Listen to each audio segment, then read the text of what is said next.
Hey everybody, Rob Maurer here. Happy Friday. Today we are talking about some interesting comments from Elon Musk on the xAI Twitter space today. We've also got a bit of an update on the Cybertruck, FSD Beta, and a couple other items as well. All right, looking at the stock, pretty nice day for Tesla today, finishing up 1.25%, closing at $281.38, while the Nasdaq was down 0.2% on the day today.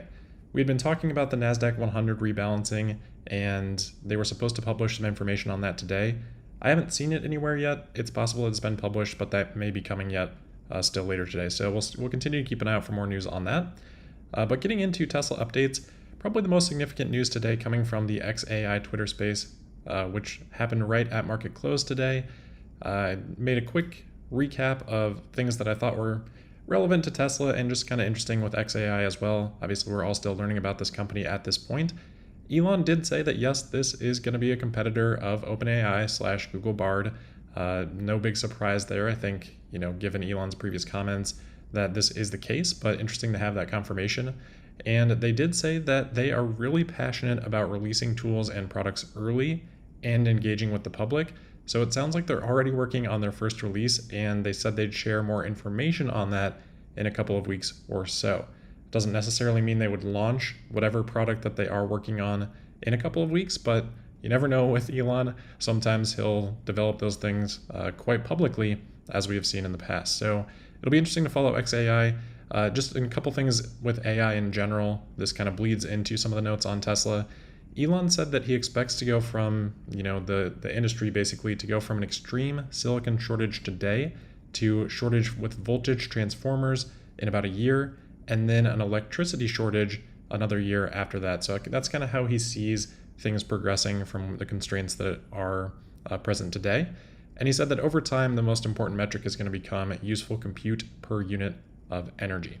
So kind of interesting. And again, that kind of affects what Tesla's working on with AI as well. And then getting into some of the comments from the space that bled into, or that, carried over into Tesla. Some specific comments here. He said that xAI is going to work with Tesla on the silicon front, so probably leveraging Dojo there. Maybe on the AI front as well, obviously a little bit more generic there. But he said because Tesla is public, it must be at an arm's length in terms of any transactions, but a natural thing would be to have working cooperation, and it will be mutually beneficial in accelerating Tesla's self-driving capabilities, he said specifically. So kind of keep that part in mind. But he said that, quote, "I am feeling very optimistic about Tesla's progress, but the more smart humans that can help make FSD, or that can help make it happen, the better," it talking about FSD. So again, keep that in mind, because one of the things that is getting the most attention out of this Twitter space was a comment that Elon made probably about halfway through, where he was talking about Tesla kind of making a little bit of a breakthrough, it sounded like, in terms of the development path that they have been on. So I'll just read the quote here. It says, quote, "If I look at the experience with Tesla, what we've discovered over time is that we've actually overcomplicated the problem. I can't speak in too much detail about what Tesla's figured out, except to say that in broad terms, the answer was much simpler than we thought. We were too dumb to realize how simple the answer was," end quote. So again, it sounds like a little bit of a breakthrough there that Tesla has come across, and Elon is saying, the answer was a couple of times here in past tense, which obviously alludes to some sort of a solution that Tesla has come up with, and this seems to be relatively recent. So some people are taking this to mean that Tesla solved FSD. That's not really my interpretation of what Elon was saying here. This was brought up in the context of artificial general intelligence, or AGI, today being brute forced, which basically means they're just throwing a ton of compute at it. It's not very efficient, but it's kind of getting the job done to an extent. And that was what Elon was talking about when he started to talk about this quote here with Tesla. So it seemed to me to be a little bit more talking about how the solution will come to be and the processes that Tesla has in place to eventually solve it. Sort of figuring out, or at least presumably thinking that they've figured out the way to make this happen in a way that's different than how they thought about the problem before. So again, I referenced these other two comments where it talks about xAI being mutually beneficial in developing Tesla self-driving capabilities, feeling optimistic about the progress, but with the more smart people working on it, the better. Both of these things imply that it is not yet fully solved. So I think it's good context for this other quote, which again, probably getting misinterpreted a little bit. But you can find that about 44 minutes or so in the Twitter space, which again is just on xAI's Twitter page, if you do want to go read or go listen to that context. I think in general, this is a company that people should be aware of, probably worthwhile to listen to the space. All right, he did have a couple of hardware updates. So on hardware 4, he just sort of offhandedly mentioned that hardware 4 is roughly 3 to 5 times more capable than hardware 3 is. So we don't have a lot of insight into hardware 4 yet. Obviously, we've seen it start to make its way into Model S and X, now into Model Y, but no real specs that we've got yet. So gives us a little bit of a gauge there, but hopefully we'll learn more about that maybe with the Cybertruck delivery event or something like that, although I wouldn't be surprised if they just omit it from that too. But then he said hardware 5, that'd be 4 to 5 times more capable than hardware 4. So just continuing to iterate over time on FSD hardware. And then for Dojo, kind of echoing comments that he has previously said, he said Dojo 1 is a good initial entry into what Tesla's trying to do here to replace GPUs for this training purposes. But he said it's not optimized really for large language models due to memory bandwidth constraints. He said that with Dojo 2, they're taking a lot of steps to alleviate those constraints so that it's capable of efficiently training large language models or other types of AI. So didn't really give us too much about where they're at in these processes, but obviously, going to be interesting to see that evolution for Dojo. And if this does become more broad over time, it opens up the possibility of Tesla leveraging that as a business model, as a business unit, which Elon has talked about before, could be potentially a very significant chunk of the valuation in the future. So again, definitely recommend listening to that Twitter space, but we'll move on for now. We do have a couple more comments here, or new pictures here of the Cybertruck. So I'm not sure where these originated from. Tesla Phoenix on Twitter may be the original source, but a couple new shots of the Cybertruck body in white. And previously, although we've seen a couple of these, they've all been sort of directly perpendicular to the vehicle. Now we get a bit of an angled shot, so we can see, some of the front and the back of the vehicle.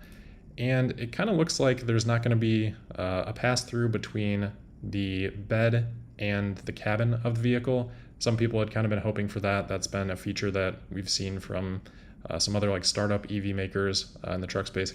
I'm blanking on the name right now, but some people were hoping for that. Based on these images, looks like that's probably not going to happen with the Cybertruck.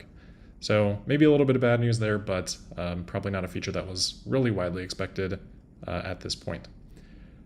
All right, next, continuing our conversation about Tesla in India. We've had a couple of points on that this week. Got a report today that Panasonic is also in conversations with India about potentially setting up a battery supply chain in India. And obviously, they're very close partners with Tesla, so the timing here is quite interesting.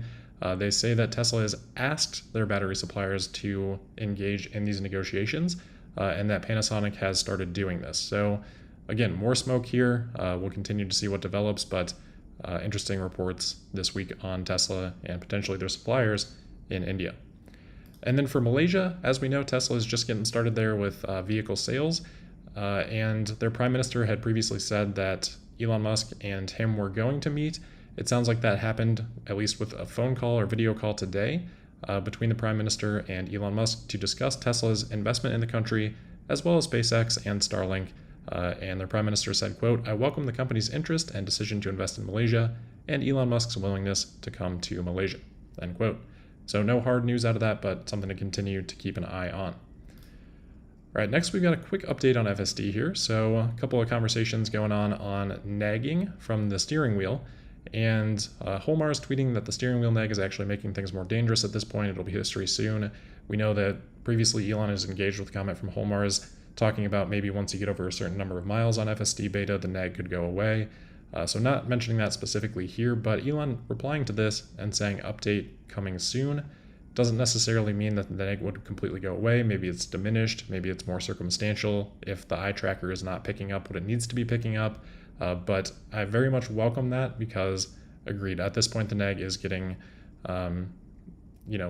frustrating because I think the eye tracking most of the time is doing a good enough job that it just becomes redundant and unnecessary. So would definitely love to see an update here, and hopefully that does indeed happen soon. But we've seen these before that maybe don't happen so soon. So fingers crossed there. And then we also have a quick update on superchargers here. So this has been more of a conversation, I think, in the United States due to how some of the federal funding programs are structured, which might require credit card readers or screens, things like that. I'm not as clear on those sort of incentives internationally, but Tesla Owners UK here saying that one of the Tesla version 4 supercharger pedestals appears to maybe have those equipped, and it's a little bit difficult to see. We'll zoom in here, no enhancing unfortunately, but you can see that maybe something that looks like it could be a screen there. I think it would be kind of weird placement if that's what this is, because you would need to, I guess you could go and plug your car in first and then come back to the screen. Seems a little bit odd, but and then maybe a credit card reader. I'm not sure exactly, where that would be. Maybe this is it, but it sounds like some of these things may be included in this version for Supercharger. So hopefully we'll get a better image. It's a little bit difficult with this one. Maybe if the screen was on, it would be more clear, but something interesting to keep our eyes out for as we see more of these V4 chargers.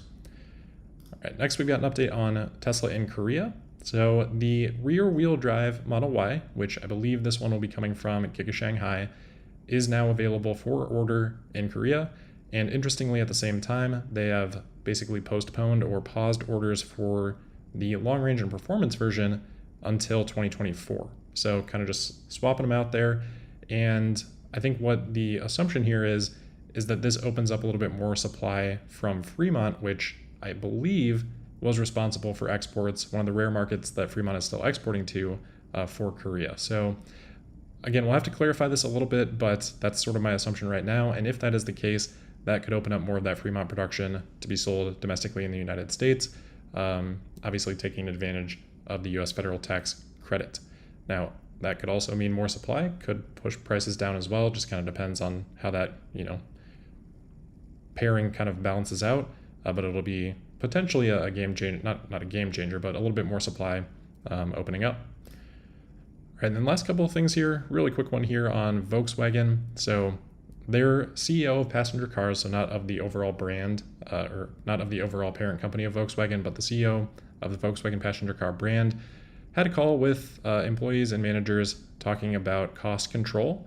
And although this isn't really pointed at anything specifically, I think we can all kind of understand what's happening in the automotive industry right now.